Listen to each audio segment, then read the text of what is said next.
Abby and Bill were silent, but clearly shaken by the revelation, hearing Don's word that there were underground cities with only a few people living inside them. Claire remained silent when she looked at Hannah. Her friend was equally non-reactive to the news.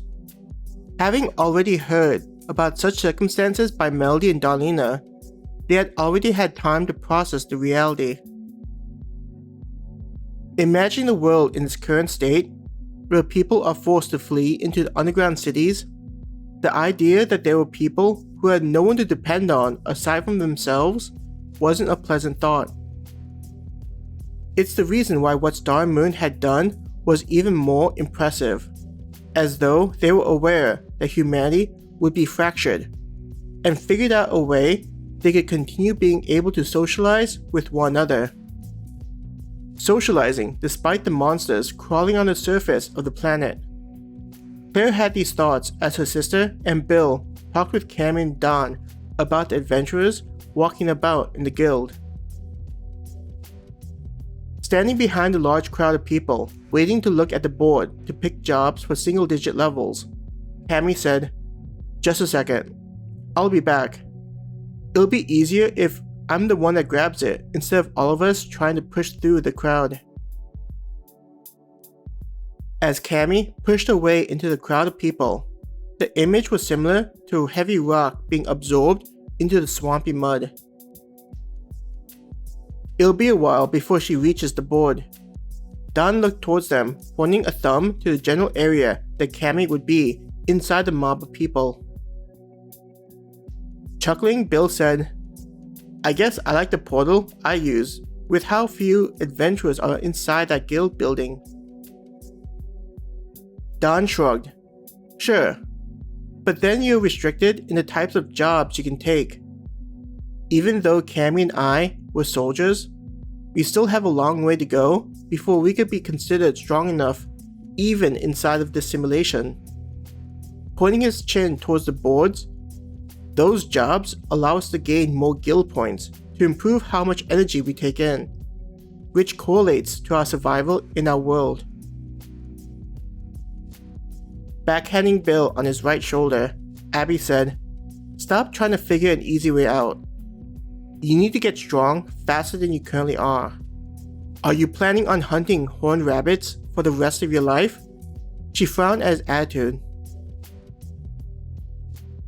Raising both hands in the air and looking to Abby, "When did I say I don't want to take on harder jobs? I constantly say we should do something better than horned rabbits." His voice raised in pitch as he complained, feeling wronged by Abby's accusation.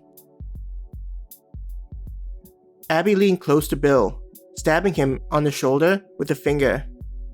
"Just because you want to take on harder monsters, do you think you can do that when you still struggle against those things? I'm not going to let you get killed just because you're impatient." Straightening, she turned her attention to Don. "What's the job that Cammy is looking for?" Grinning at Abby's question, Don said, "I wouldn't want to ruin the surprise." Seeing the annoyed expression on Abby's face, he quickly said, "If it's what I think it is, the job should be something that's pretty common in this area." Pointing at the mountain, "It should be one that's connected to that thing." Abby sighed at Don's response, not enjoying the guessing game. "I wonder if it's connected to raw materials and mines," Claire suggested, after thinking about the types of jobs Cammy would be aiming for when she invited them to come along. Placing a finger on the chin, Abby nodded. "It would make sense, with how the two of you are crafters. Even if it isn't, being here may give us better connections to those who do supply raw goods." Hannah turned to look at the mountain. "I'd be interested in checking out the mines and seeing how realistic it is inside the simulation. Even if I've never visited a mine before, the textbooks in school had pictures explaining the history. It was especially important during the Continental Wars," Claire agreed.